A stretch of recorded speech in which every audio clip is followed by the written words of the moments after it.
Hi friends, നമ്മുടെ രണ്ടാമത്തെ condition. ആദ്യത്തെ കണ്ടീഷൻ നമ്മൾ കണ്ടു, സിമ്പിൾ കണ്ടീഷൻസ്, അല്ലെങ്കിൽ നമുക്ക് അതിനെ വിളിക്കാം റിയൽ കണ്ടീഷൻസ്. കാരണം if it rains the ground will get wet, അത് നമുക്കറിയാവുന്ന കാര്യമാണ്. പിന്നെ രണ്ടാമത്തെ കണ്ടീഷനാണ് നമ്മൾ പറയുന്നത് ഇമാജിനറി കണ്ടീഷൻ, അല്ലെങ്കിൽ അൺറിയൽ കണ്ടീഷൻ, അല്ലെങ്കിൽ ഹൈപ്പോത്തറ്റിക്കൽ കണ്ടീഷൻ. ഹൈപ്പോത്തസിസ് എന്നൊക്കെ പറയും. ഒരു കണക്ക് പറഞ്ഞാൽ അതൊരു പ്രഡിക്ഷനാണ് അല്ലേ. ഇപ്പം ഏറ്റവും ക്ലാസിക് എക്സാമ്പിൾ അതിനകത്ത് ഏതാണെന്ന് അറിയാം. If I were a bird I would fly. ഞാനൊരു പക്ഷിയായിരുന്നെങ്കിൽ ഞാൻ പറന്നേനെ. അതാണ് ഈ അൺറിയൽ കണ്ടീഷൻ പഠിപ്പിക്കുമ്പം സാധാരണ ക്ലാസിക് ആയിട്ടുള്ളൊരു എക്സാമ്പിളാണ്. ഞാൻ ഒരു പക്ഷി ആയിരുന്നെങ്കിൽ അതൊരു പ്രഡിക്ഷനാണ്, പക്ഷെ ഞാൻ അല്ലെന്നുള്ളതാണ് വാസ്തവം. ഞാൻ പക്ഷിയല്ലല്ലോ.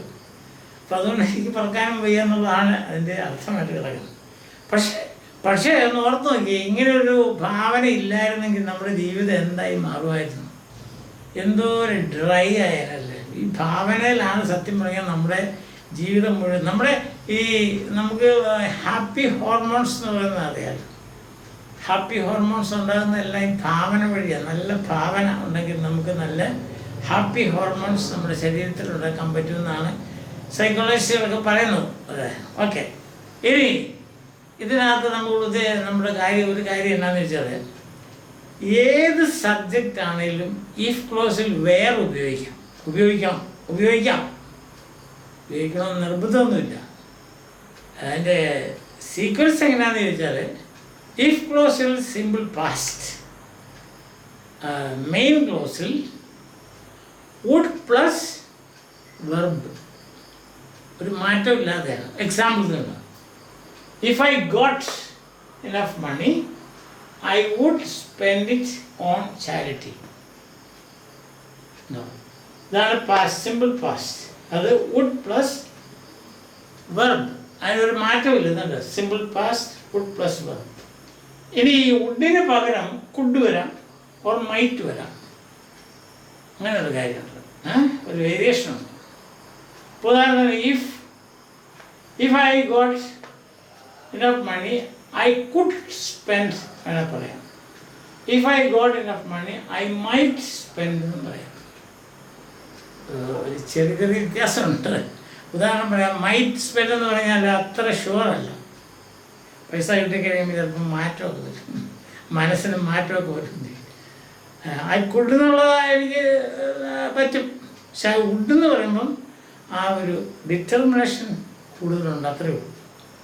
ടെൻസ് ഇത് ഉപയോഗിക്കാം. Would plus verb, could plus verb, might plus verb. Okay, അത് നമ്മുടെ ആ ഇൻറ്റൻഷൻ അല്ലേ.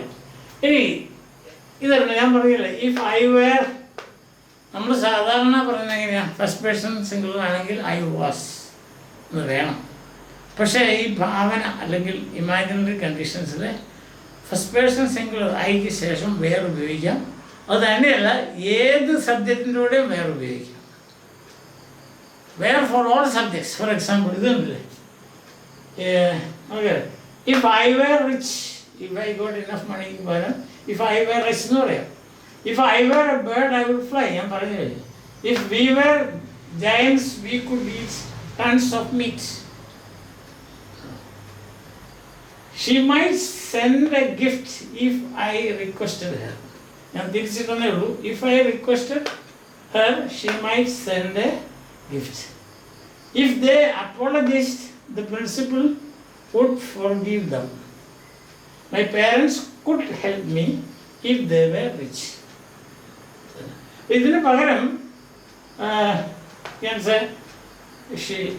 ഞാൻ പറഞ്ഞില്ല, ഈ വേറെന്നുള്ള ഈ ഇത് WER എന്നുള്ളത് ഏത് സബ്ജക്റ്റിൻ്റെ കൂടെയും ഉപയോഗിക്കാം. If he were rich he could spend on money. If she were rich she could spend money. If my parents were rich they could help me. If you were rich you could give some money to me, like that. വേറെ എവിടെ വേണമെങ്കിലും ഉപയോഗിക്കാം, ആ context അനുസരിച്ച്. അതായത്